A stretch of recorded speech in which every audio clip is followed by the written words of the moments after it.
যারা বেশি বেশি আল্লাহর জিকির করে তারা হলো হালকা পাতলা। সুবহানাল্লাহ। মানে কিসের হালকা পাতলা? ইয়াদউ আনহুম যিকরু আসকালাহুম, জিকির তাদের পাপের বোঝাগুলা থেকে তাদেরকে হালকা বানায় দেয়। আচ্ছা, গায়ে হলুদের অনুষ্ঠান কি দেশ গ্রামে হয়? এইসব এলাকাতেও হয়? আমি তো ভাবছি শুধু ঢাকাতে হয়। গায়ে হলুদের অনুষ্ঠানে গান বাজায়নি এরকম বড় বড় বক্স লাগায়? আচ্ছা, গায়ে হলুদে খানা টানার আয়োজন হয়নি? আচ্ছা, খানা কি গোস্ত টোস্ত ইত্যাদি খাওয়ায় না? আচ্ছা, বিয়ে বাড়ির আয়োজন হয়নি?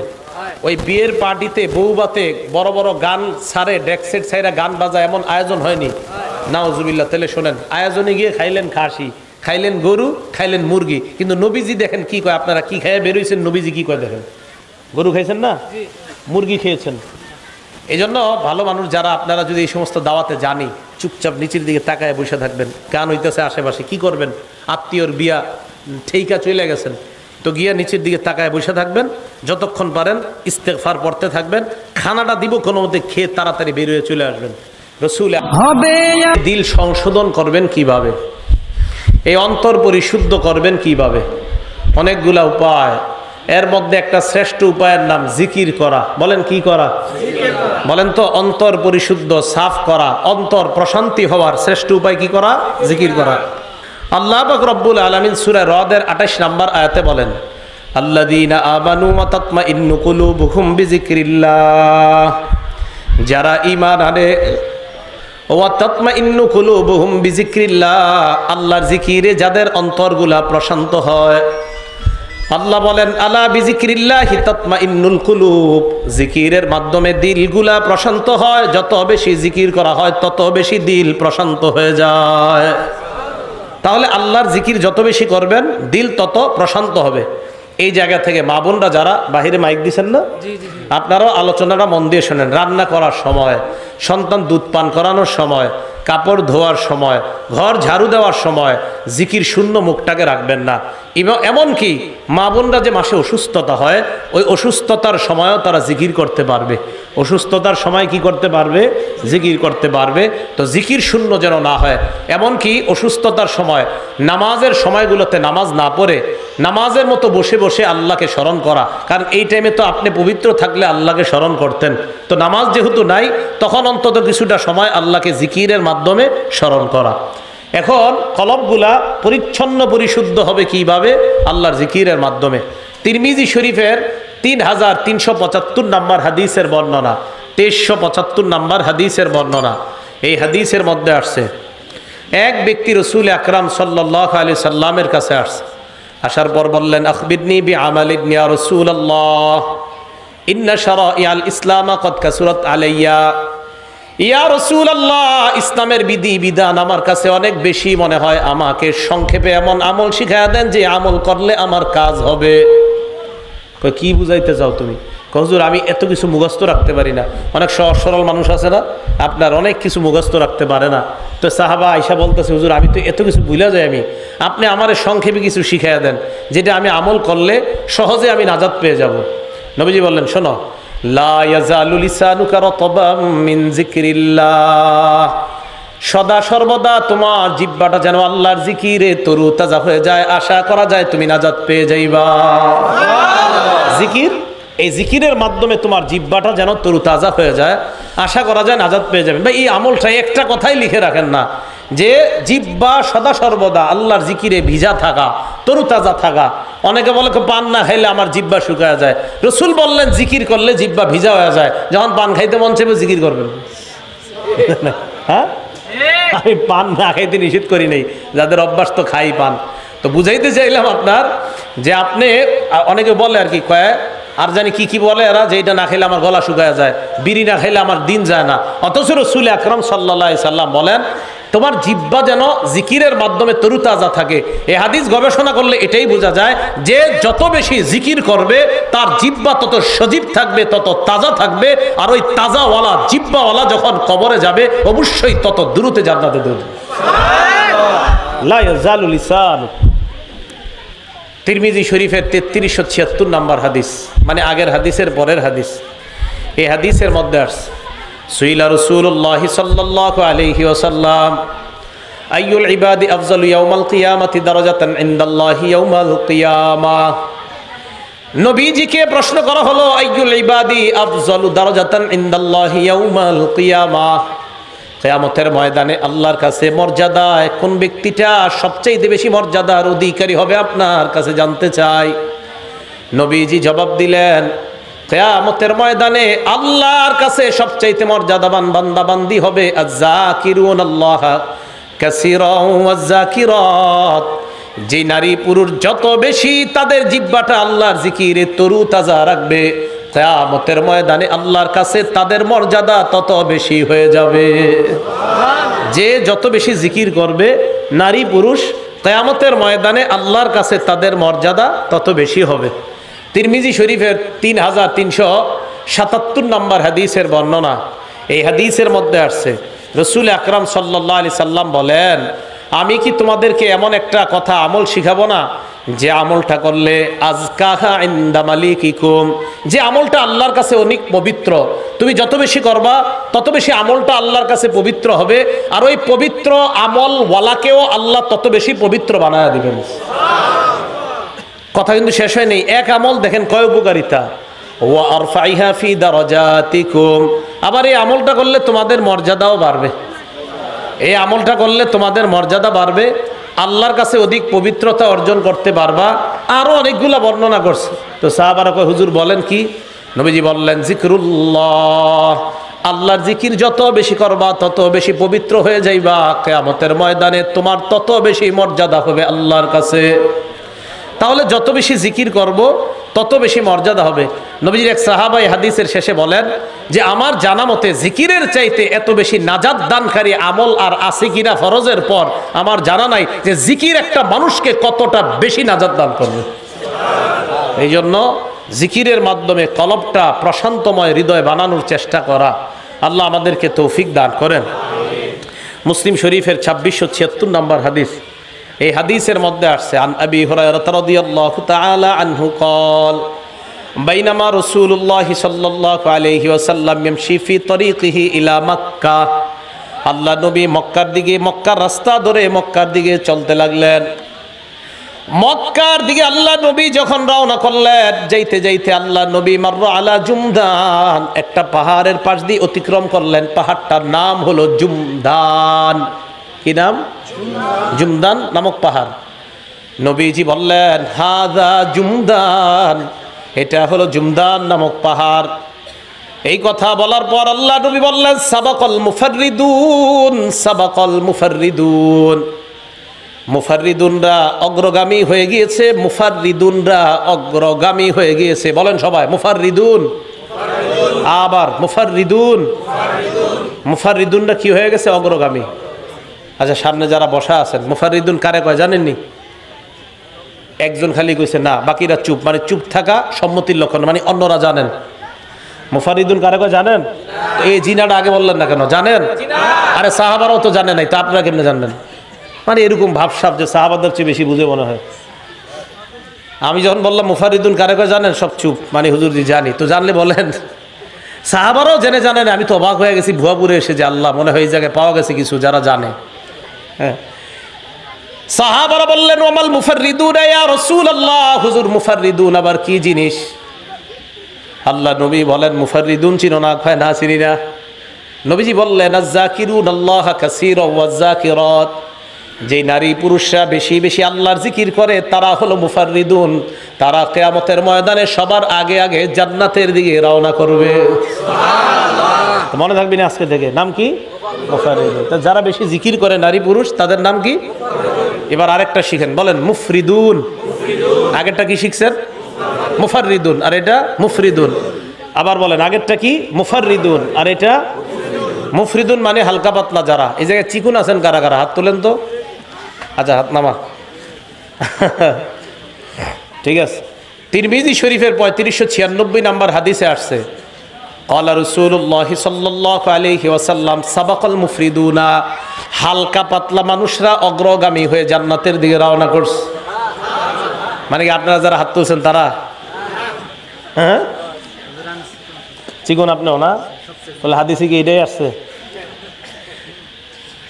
সাহাবারা বললেন, ইয়া রাসূলুল্লাহ, হালকা পাতলারা অগ্রগামী হয়ে গিয়েছে, ব্যাপারটা একটু বুঝায় দেন। নবীজি বললেন, মুফরিদুন হালকা পাতলা মানে হলো আল মুস্তাহতারুনা বিজিক্রিল্লাহ, যারা বেশি বেশি আল্লাহর জিকির করে তারা হলো হালকা পাতলা। সুবহানাল্লাহ। মানে কিসের হালকা পাতলা? ইয়াদউ আনহুম যিকরু আসকালাহুম, জিকির তাদের পাপের বোঝাগুলা থেকে তাদেরকে হালকা বানায় দেয়। ফায়াতুনা খিফাফান ইয়াউমাল কিয়ামাহ, আল্লাহ নবী বলেন তারা হালকা পাতলা মানে পাপের বোঝা থেকে হালকা হয়ে জিকিরকারীরা কিয়ামতের ময়দানে আল্লাহর দরবারে দাঁড়িয়ে যাবে। তাহলে এই হালকা পাতলা মানে আপনাদের মাঝে গোস্ত যার কম তার না কিন্তু, হ্যাঁ। তাহলে হালকা পাতলা মানে জিকির করতে করতে যাদের পাপের বোঝাগুলো হালকা হয়ে গেছে, এই হালকা 3667 3667 নাম্বার হাদিসের বর্ণনা। এই হাদিসের মধ্যে আসছে ক্বালা রাসূলুল্লাহ সাল্লাল্লাহু আলাইহি ওয়াসাল্লাম, আল্লাহ নবী বলেন, লা আন আকুদা মা কওমিন ইয়াজকুরুনাল্লাহ, নবীজি বলেন, মিন তুলুইল ফাজরি ইলা আন তাতলুআ আশ-শামসু বা মিন সালাতিল গাদাতি মিন সালাতিল ফাজরি ইলা আন তাতলুআ আশ-শামস, ফজরের নামাজের পর থেকে সূর্য ওঠার আগ পর্যন্ত যারা জিকির করে তাদের সাথে আমি নবী বসে থাকা খায়রুন অথবা আহাব্বু ইলাইয়া মিম্মা তালাত আলাইহিস শামস। আরেক বর্ণনায় আহাব্বু ইলাইয়া মিন আন উতিকা আরবাআতাম মিন বুলদি ইসমাঈল, আল্লাহ নবী বলেন ইসমাইলি বংশের 4টা গোলাম আযাদ করা, এই 4 গোলাম আযাদ করা অনেক বড় ফজিলতের কাজ। এই ফজিলতের কাজের চাইতেও বেশি আমার কাছে ফজিলত জিকিরকারী মজলিসের মধ্যে ফজর থেকে সূর্য ওঠা পর্যন্ত যদি আমি বসে থাকতে পারি, ওই 4 গোলাম আযাদ করার চাইতেও আল্লাহর কাছে এটা অনেক দামি হয়ে যায়। এর চেয়ে বেশি আমার কাছে এটা প্রিয় যে আমি একটা জিকিরকারী মজলিসের সাথে বসে থাকবো। এরপর রাসূল বলেন, ওয়ালা আন আকুদা মা কওমিন ইয়াজকুরুনাল্লাহ, জিকিরকারী সম্প্রদায়ের সাথে বসে থাকা মিন সালাতিল আসরি, আসরের নামাজের পর থেকে ইলা আন তাগরুবা শামস আহাব্বু ইলাইয়া মিন আন উতিকা আরবাআ, আসরের নামাজের পর থেকে মাগরিব পর্যন্ত যদি কোনো জিকিরকারী মজলিস থাকে আর তাদের সাথে যদি আমি বসে থাকি, 4টা গোলাম আযাদ করা এর চাইতেও বেশি আমার কাছে ওই জিকিরকারী মজলিসের সাথে বসে থাকাটা প্রিয় হয়ে যায়। তো জিকিরকারী মজলিস যারা, এটা অনেক দামি মজলিস, এটা অনেক উঁচা মজলিস, দামি মজলিস। তো জিকির করা, জিকিরকারী মজলিসে থাকা, অংশগ্রহণ করা, এটা আল্লাহর কাছে অনেক দামি।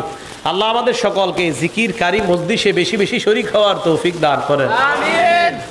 আপনারা যে এখানে বসলেন, এই বসাটারও একটা দাম আছে। এখানে না বসা আপনারা যদি কোনো গানের মজলিসে বসতেন আর এটা যদি জিকির শূন্য মজলিস হয় তাহলে কিন্তু খুব খারাপ অবস্থা। আবু দাউদ শরীফের 4856 নাম্বার হাদিসের বর্ণনা।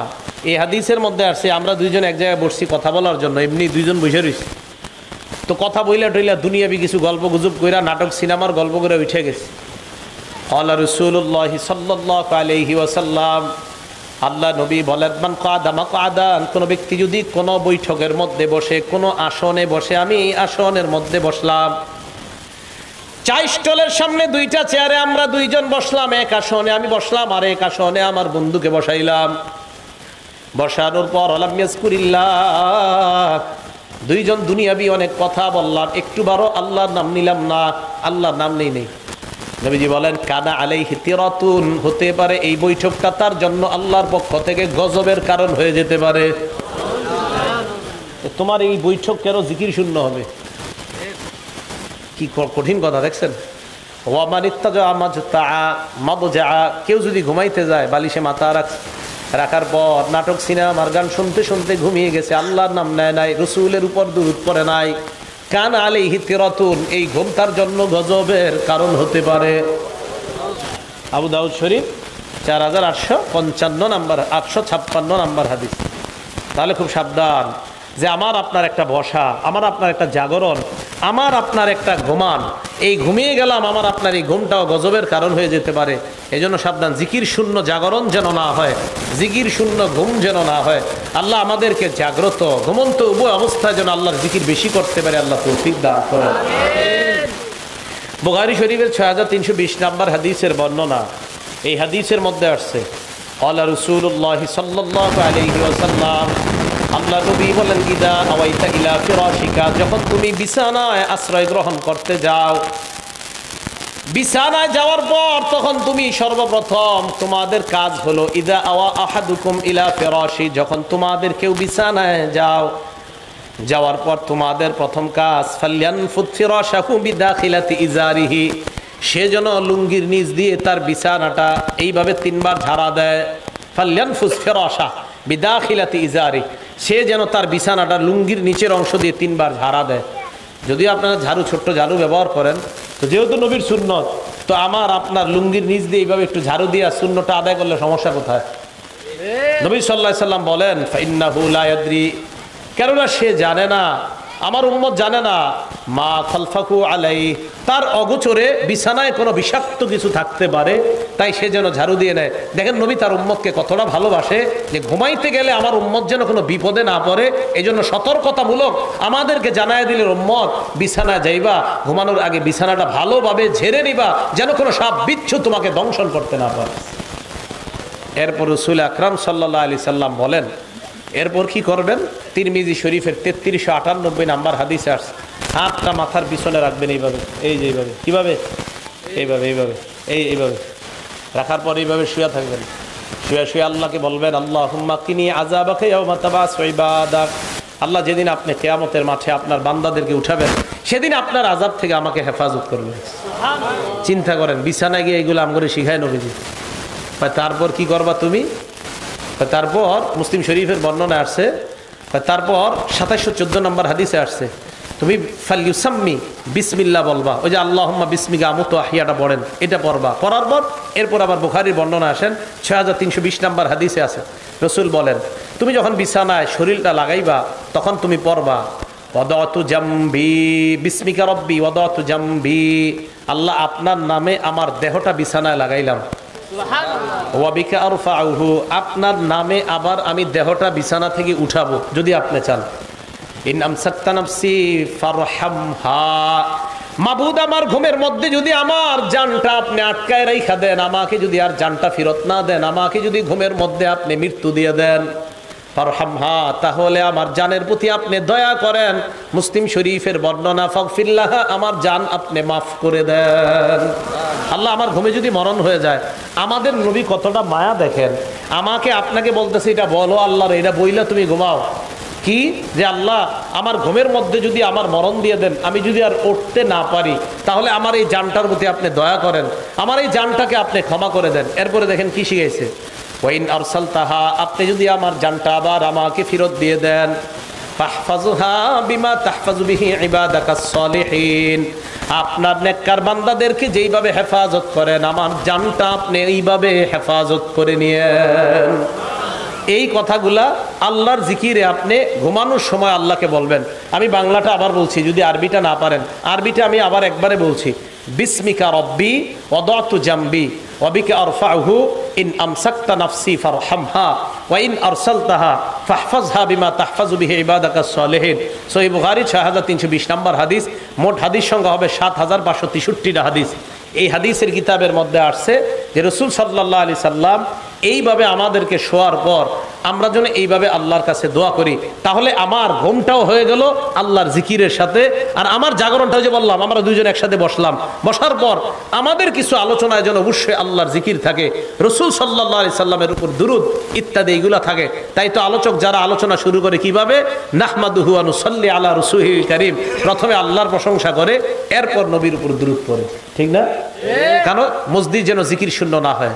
এখন যে কথাটা বলবো, অনেকের মনে খারাপ লাগতে পারে, কষ্ট লাগতে পারে, বাকি গার্জিয়ানরা সাবধান হয়ে যাবেন, সন্তানদেরকে এই মসজিদ থেকে দূরে রাখেন। কি দেখেন, আবু দাউদ শরীফের 4855 নাম্বার হাদিস, এই হাদিসে আসছে, ক্বালা রাসূলুল্লাহ সাল্লাল্লাহু আলাইহি ওয়াসাল্লাম, আল্লাহ নবী বলেন, মা মিন কওমিন ইয়াকুমুনা মিন মাজলিসিন লাম ইয়াযকুরুল্লাহ, কোন সম্প্রদায় এমন কোন মসজিদ থেকে উঠলো যে মসজিদের মধ্যে আল্লাহর নাম নেয় না। গানের কনসার্টে গেলেন, 2 ঘন্টা গান শুনলেন, 1 ঘন্টা গানের মসজিদে ছিলেন, গান শুনছেন, আধা ঘন্টা গান শুনছেন, 1 ঘন্টা গান শুনছেন, শুনে এবার আইসা পড়ছেন। আল্লাহ নবী বলেন, মা মিন কওমিন ইয়াকুনুনা মিন মাজলিসিন, কোন সম্প্রদায় এমন কোন মসজিদ থেকে উঠছে লা ইয়াজকুরুনাল্লাহ, যে মজলিসে আল্লাহর নাম নেয় না। আচ্ছা, গায়ে হলুদের অনুষ্ঠান কি দেশ গ্রামে হয়? এইসব এলাকাতেও হয়? আমি তো ভাবছি শুধু ঢাকাতে হয়। গায়ে হলুদ অনুষ্ঠানে গান বাজায়নি এরকম বড় বড় বক্স লাগায়? আচ্ছা, গায়ে হলুদে খানা টানার আয়োজন হয়নি? আচ্ছা, খানা কি গোস্ত টোস্ত ইত্যাদি খাওয়ায় না? আচ্ছা, বিয়ে বাড়ির আয়োজন হয়নি? ওই বিয়ের পার্টিতে বউবাতে বড় বড় গান ছাড়ে, ডেকসেট ছাইরা গান বাজায়, এমন আয়োজন হয়নি? নাউজুবিল্লাহ। তাহলে শোনেন, আয়োজনে গিয়ে খাইলেন খাসি, খাইলেন গরু, খাইলেন মুরগি, কিন্তু নবীজি দেখেন কি কয়। আপনারা কি খাইয়ে বেরোইছেন, নবীজি কি কয় দেখেন। গরু খাইছেন না, মুরগি খেয়েছেন। এই জন্য ভালো মানুষ যারা, আপনারা যদি এই সমস্ত দাওয়াতে জানি, চুপচাপ নিচের দিকে তাকায় বসে থাকবেন। গান হইতেছে আশেপাশে, কি করবেন? আত্মীয়র বিয়া ঠেইকা চলে গেছেন তো গিয়া নিচের দিকে তাকায় বসে থাকবেন, যতক্ষণ পারেন ইস্তেগফার পড়তে থাকবেন। খানাটা দিব কোনো মতে খেয়ে তাড়াতাড়ি বেরিয়ে চলে আসবেন। রসুল আকরাম সাল্লাল্লাহু আলাইহি সাল্লাম বলেন, কোন সম্প্রদায় এমন কোন মজলিস থেকে যদি ওঠে যে মজলিসে আল্লাহর নাম নেওয়া হয় না, আল্লাহর নাফরমানি করা হয়, ইল্লা কামু আন মিসলি জিফাতি হিমার, আল্লাহ নবী বলেন তারা মরা গাধার বুঝন সভা থেকে বের হয়ে আসছে। মরা গাধার বুঝন সবার আয়োজন হয়েছে, ওই আয়োজন থেকে আমার উম্মত বের হয়ে আসছে। তাহলে জিকির শূন্য মজলিস থেকে যদি বের হন, মরা গাধার বুঝন সভা থেকে আপনি বের হয়ে আসলেন। আল্লাহ আমাদের সকলকে হেফাজত করেন। আপনি শুয়ে রয়েছেন রাতের বেলা, বালিশে মাথা লাগাইছেন, ঘুম আসে না, এই অভিযোগ আসেনি সবার? ঘুম আসে না, ঘুম আসবে কিভাবে? রাত 7টার পরে মোবাইল আর চালায়েন না। ঘুম যদি কালকে থেকে না আসে আমারে জানায়েন। 7টার পরে আর মোবাইল চালায়েন না, এটা আলমারিতে উঠায় রাখেন। এরপরে আপনি দেখেন ঘুম না আসে উপায় আছে কিনা। 7টার পরে আপনি একটু বই দেখবেন, বৈশা বৈশা একটু মনে করেন একটা ভালো কিতাব দেখলেন, হাদিসের কিতাব, কোরআনের কিতাব দেখলেন, ইবলিস আইসা পা টিপবে, ঘুমা ঘুমা ঘুমা। আপনার ঘুম না আসে উপায় নেই। রাতের বেলা আপনি মোবাইল সরাইয়া দেন, বিছানায় মাথা লাগাইলেন, ঘুম আসে না, আঙ্গুলের কড়া গনতে থাকে, আর 100 বার পড়েন সুবহানাল্লাহ, পড়েন সুবহানাল্লাহ। আল্লাহ নবী সাহাবাদেরকে বলেন, আয়াজিজু আহাদুকুম আইয়াকসিবা, তোমাদের কেউ কি আছো সক্ষম নাকি অক্ষম? সাহাবারা কয়, হুজুর কি অক্ষম? আইয়াকসিবা আলফা হাসানা, তোমাদের মধ্যে আয়াজিজু আহাদুকুম, তোমাদের কেউ কি অক্ষম? আলফা হাসানা, আইয়াকসিবা আলফা হাসানা, তোমাদের কেউ কি অক্ষম 1000 নেকি কামাই করতে? কি কেউ অক্ষম? সাহাবারা কয়, হুজুর এটা কি কইলেন আপনি? 1000 নেকি কি কেউ পারবো আমরা কামাই করতে খুব সহজে? নবীজি কয়, আমি এমন এক সিস্টেম শিখাই দেবো, যেই সিস্টেম অবলম্বন করলে 1000 নেকি নিমিষেই তোমরা কামাই করতে পারবে। সাহাবারা বললেন, হুজুর কি আমল? আল্লাহ নবী কয়, ইউসাব্বিহু মিআতা তাসবিহা, 100 বার সুবহানাল্লাহ পড়ো, ইউকতাবু লাহু আলফু হাসানা, তার আমল নামায় আল্লাহ পাকের পক্ষ থেকে 1000 নেকি লিপিবদ্ধ হয়ে যায়। শুয়ে শুয়ে সুবহানাল্লাহ বলেন 1000 বার। এবার আল্লাহ নবী বলেন, যদি তোমার 1000 নেকি লেখা না হয় তোমার জীবন থেকে, অথবা ইউহাত্তু আনহু আলফু খতিআ, তোমার জীবন থেকে 1000 গুনাহ ঝরে পড়ে মুছে যায়। কয়শো বার সুবহানাল্লাহ? 100 বার। কয়শো বার সুবহানাল্লাহ? 100 বার। এবার আরেকটা, যদি দেখেন 100 বার পড়ার পরে ঘুমায় না, এখন আরেকটা বলবেন, বলেন সুবহানাল্লাহি ওয়া বিহামদি, বলেন সুবহানাল্লাহি 100 বার। এটাও কয়বার? আল্লাহ নবী বলেন সুবহানাল্লাহি ওয়া বিহামদিহি, বাস এতটুকুই তুমি 100 বার পড়লা, গুফিরাত খাতায়া ওয়া ইন কানাত মিসলা জাবাদিল বাহরি, সমুদ্রের ফেনা পরিমাণ গুনাহ যদি হয় তোমার গুনাহ মাফ। তোমার গুনাহ তাহলে আপনার সমস্যা কোথায়? গুনাহ মাফ করাইবেন। বাস এবার রাতের বেলা কিছু গুনাহ হয়ে গেছে, কালকে গতকালকে মনে করেন, গুনাহ হওয়ার পরে এশার নামাজ পড়ে আপনি মনটা খারাপ, আর এই গুনাহগুলা করলাম, এখন বাস এশার নামাজের পরেও 2-1টা গুনাহ হয়ে গেছে, রাত্রে ঘুমায় রয়েছেন, এই তাসবিহগুলা পড়ছেন, পইরা টইরা ফজরের সময় উঠছেন, উঠার পর এবার আপনি উজু করবেন, উজু করে তো ফজর নামাজ পড়বেন। তিরমিজি শরীফের 2 নম্বর হাদিস আজকে থেকে মনে রাখবেন, মা বোনরাও সবাই, নারী পুরুষ সবাই। রাসূল আকরাম সাল্লাল্লাহু আলাইহি সাল্লাম বলেন, ইজা তাওয়াদ্দাআল আব্দুল মুসলিমু আউল মুমিনু, কোন মুসলমান যখন ওযু করে, কোন মুমিন যখন ওযু করে, ফাগাসালা ওয়াজহা, চেহারা যখন ধৌত করে, খরাজা মিন ওয়াজহিহি কুল্লু খাতিআতিন নাযারা ইলাইহা বিআইনাইহি মাআল মাই আও মা আখিরি কতরিল মা। আল্লাহ নবী বলেন, আমার কোন মুসলমান উম্মত, কোন মুমিন উম্মত, উম্মতি, কোন নারী পুরুষ যদি ওযু করে, ওযু করার সময় যখন চেহারা ধৌত করে, চোখ দিয়া যত গুনাহ করছে, ওই চেহারার পানিগুলা ঝরে পড়ার শেষ ফোঁটার সাথে তার চোখের গুনাহগুলা ঝরে পড়ে যায়। মন দিয়ে উজু করবেন। কি দিয়ে উজু করতে হবে? হ্যাঁ, মন দিয়ে, যে আমার গুনাহ ঝরে পড়বে। ওয়াইদা গসালা ইয়াদাইহা, হাত যখন দৌত করে, খরজা মিন ইয়াদাইহি কুল্লু খাতিআতিন বাতাসাতহা ইয়াদা, দুই হাত যত গুনাহ করছে পানির শেষ ফোঁটার সাথে সব গুনাহ পড়ে যায়। তাহলে আপনারা এই আমলগুলা মনোযোগ সহকারে করা, খুব মনোযোগ দিয়ে করা।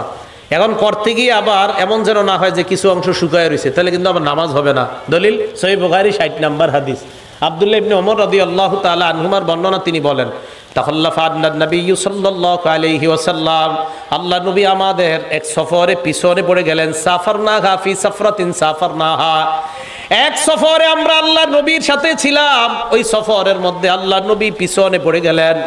তাখাল্লাফা আন নবী সাল্লাল্লাহু আলাইহি সাল্লাম ফি সাফরাতিন সাফারনাহা, এক সফরে নবী আমাদের পিছনে পড়ে গেলেন, তো আমরা সামনে। ফাদরাকানা, আল্লাহ নবী আমাদেরকে ধরে ফেললেন, মানে তাড়াতাড়ি আসছে। ওয়াকাদ আরহাকাতনাস সালাহ, আসরের নামাজ চলে যায় অবস্থা, তো আসর তো তাড়াতাড়ি পড়তে হবে। এখন আমরা উজু করতে লাগলাম, নাহনুনা তাওয়াদ্দু, আমরা উজু করতে লাগলাম। ফাজআলনা নামসাহু আলা আরজুলিনা, পাগুলা কোনো মতে ধুইতে লাগলাম। তো ধুইতে গিয়া অনেকের পায়ের এই পিছনের গোছা শুকনা রয়েছে, আর তাড়াতাড়ি ফজর পড়তে হইব। আবার আপনারা অনেকে তাকবিরুল্লাহ ধরতে গিয়া পায়ের গোছা ধর না, আরে কোনো মতো হইলে হইছে, তাকবিরুল্লাহ ধরতে হইব। নাদা বিআলা সাউতিহি, পিছন থেকে আল্লাহ নবী জোরে আওয়াজে ডাক দিলেন, এই কয়ে ডাক দিলেন। সাহাবারা ঘটনা কি হইছে? নবীজি এত জোরে ডাক দিছে, তো সবাই তাকাইছে, হুজুরজি। ওয়াইলুন লিল আকাবি মিনান নার, ওয়াইলুন লিল আকাবি মিনান নার মাররাতাইনি আও সালাসা, দুইবার অথবা তিনবার বললেন, পায়ের গোড়ালির যেই জায়গাগুলো শুকনা এগুলা জাহান্নামে যাবে, এগুলা জাহান্নামে যাবে। শুকনা জায়গা নিয়ে নামাজ পড়ো, নামাজই তো হবে না, এগুলা জাহান্নামে। তাহলে আমরা ইবাদত করতে গিয়ে যেন ভুল না হয়ে যায়। তো যাই হোক, আমরা জানলাম কি, জাগ্রত ঘুমন্ত জিকির শূন্য যেন আমাদের জবান না হয়। কেন বলেন তো? ওই দিল যেন আমাদের সাফ থাকে, আর ওই দিলকে যদি আমরা তাজা প্রশান্ত হৃদয় বানাইতে চাই, তাহলে জিকিরের বিকল্প নাই। তিরমিজি শরীফের 3590 নাম্বার হাদিস। এই হাদিসটা বলার আগে আমার সাথে সবাই, উনি আমাকে দেখানোর জন্য না, আমি ওনাকে দেখানোর জন্য না, উনি ওনাকে দেখানোর জন্য না, উনি তাকে না, আপনারা কেউ পাশের জনকে না, আমাকেও না, আমি আপনাদেরকেও দেখানোর জন্য না, একমাত্র আল্লাহকে দেখানোর জন্য একবার সবাই দিল থেকে পড়েন, লা ইলাহা ইল্লাল্লাহ।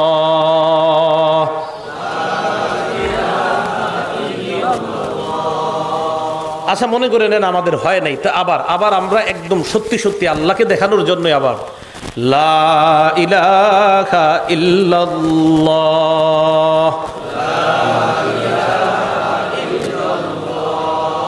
পড়ছেন না সবাই? কাকে দেখাইছেন সবাই? আল্লাহ।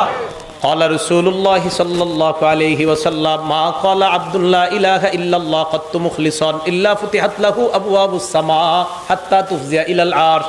আল্লাহর নবী বলেন, কোন বান্দা একবার ইখলাসের সাথে লা ইলাহা ইল্লাল্লাহ যদি পাঠ করে, তারে লা ইলাহা ইল্লাল্লাহ আল্লাহর আরশে যাওয়ার জন্য আসমানের সবগুলা দরজা খুলে দাও।